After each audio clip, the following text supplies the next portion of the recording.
Bienvenue pour la suite des tutoriels sur la série Dofus. Hier, on avait fait un panda tout kawaii, et là j'ai voulu faire quelque chose de différent, plus simple, mais avec quelques astuces. Je vais faire une carotte fantasy plantée dans la terre. Ça change pas mal de d'habitude, mais je trouve que ça pourrait être un super élément de décor, par exemple. Alors, commençons. Je trace un petit rectangle de 4 cm de longueur sur 5 cm de hauteur. Et je coupe des deux côtés, bien au centre. Là, comme d'habitude, c'est une petite grille pour nous repérer. Maintenant, je vais tracer la partie visible de la carotte avec un critérium. Je vous rappelle juste à quoi ressemble le dessus d'une carotte, on sait jamais. C'est pas plat, mais presque. Donc le dessus sera assez plat dans notre dessin. On arrondit les bords dans la rangée d'en haut, et on descend en réduisant la largeur de la carotte, mais vraiment très peu.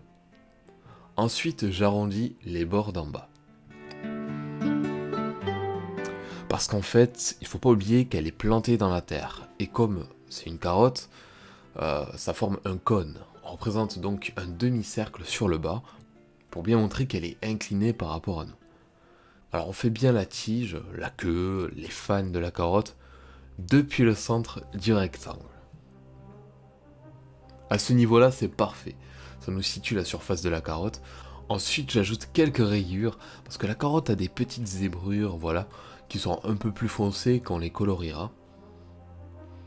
Et là, je m'amuse à planter les fans, les petites feuilles de la carotte au-dessus. On essaie d'équilibrer la masse de la verdure, donc, qui est autant de verdure à gauche qu'à droite. Question voilà, c'est une question d'esthétique. Bon, là, vous vous demandez peut-être quel est le rapport entre le jeu et cette carotte, parce que finalement, une carotte, on trouve partout. En fait, c'est un sortilège qu'on peut utiliser dans les combats qui invoque une sorte de carotte géante comme celle-là, et qui se plante dans le décor, voilà, pour nous servir un peu de mur pour se protéger, ou pour récupérer sa santé. Et c'est aussi un légume qu'on retrouvera beaucoup dans le jeu, sur une île, l'île des lapins. Là, on rajoute un élément important, c'est un peu de terre autour du bas de la carotte. On la fait grimper un petit peu sur les côtés, et je me permets d'ajouter un ou deux résidus de terre, de boue, voilà, en forme de gouttes, un peu plus haut sur notre carotte. En fait, on dit carotte, en vrai sur Dofus, pas carotte. C'est pareil pour l'île.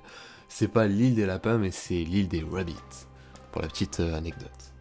Si vous débutez dans le dessin, je vous conseille franchement d'opter pour un critérium comme celui-là, avec une petite gomme au bout, c'est super pratique, et ça nous évite de perdre trop de temps. Parce que j'ai l'impression qu'on perd énormément de temps à poser le crayon, prendre la gomme, reposer la gomme, etc. Le seul bémol, c'est que la gomme s'use très vite, et donc vaut mieux avoir une vraie gomme quand même de côté.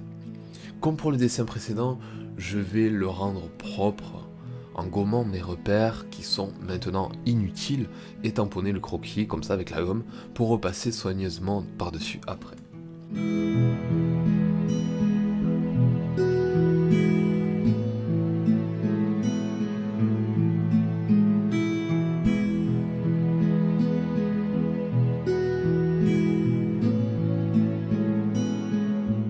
Une fois fini, je prends mes 3 pro marqueurs. Je vais vous donner les couleurs, comme ça vous saurez si jamais vous les avez. Alors j'utilise pour la surface orange de la carotte, un orange citrouille. Pour les feuilles, ça sera du vert lime. Et la terre en marron cannelle. Alors si vous n'avez pas de pro marqueur, pas de panique. On peut directement colorier au crayon. Mais dans ce cas, ce n'est pas nécessaire de faire une première couche de couleur. On peut directement faire les couleurs qui correspondent à l'image. Dans cette vidéo, je vais utiliser un peu tout ce que je trouve sous la main. Ça peut être des crayons basiques, des crayons pastel comme là. Donc actuellement, c'est un crayon jaune pastel que je me sers pour éclaircir la surface de la carotte. Et quand on éclaircit du orange, la couleur devient un peu plus pâle et jaunie. On peut au contraire utiliser des couleurs sombres pour assombrir le bas de la carotte, qui est moins sujette à la lumière, c'est pour ça que c'est plus sombre. En fait, il faut bien faire la différence entre les couleurs et la lumière. Pour mettre de la lumière ou de l'ombre en général, on n'a besoin que du crayon noir et du crayon blanc, alors que les couleurs, elles, sont sur l'objet quoi qu'il arrive. Ça bouge pas, c'est les couleurs de base. Là, avec un petit crayon marron, j'ai fait le contour de la carotte et aussi de mes morceaux de terre pour donner un peu de volume. Ça aura aussi le don de détacher le dessin de la feuille. Je repasse légèrement sur les rides de la carotte ou les sillons, et je le fais aussi sur le départ de la tige, bon, je l'appelais comme ça.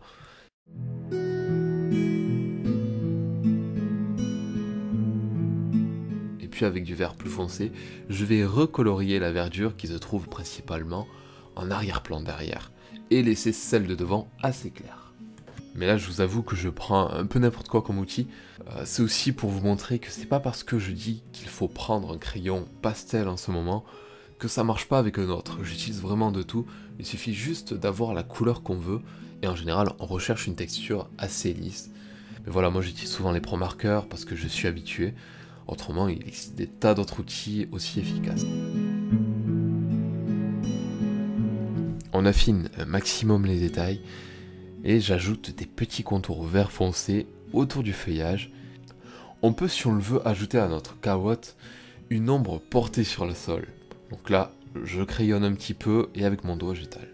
Voilà, je pense que ça peut être assez marrant de faire un champ de carottes sur la feuille, ou par exemple d'y ajouter des petits yeux aux carottes, des choses comme ça. Le fait d'avoir réalisé cette carotte avec ce point de vue là, ça nous donne, je trouve, un effet 3D assez sympa. Je sais pas ce que vous en pensez. Pour le prochain tuto, je referai quelque chose de kawaii, je pense que ce sera une petite créature assez drôle. Le lien du jeu est là pour les intéresser. On se retrouve donc très vite pour le 3e dessin sur 4 de la série. Merci d'avoir suivi ce tutoriel et à la prochaine.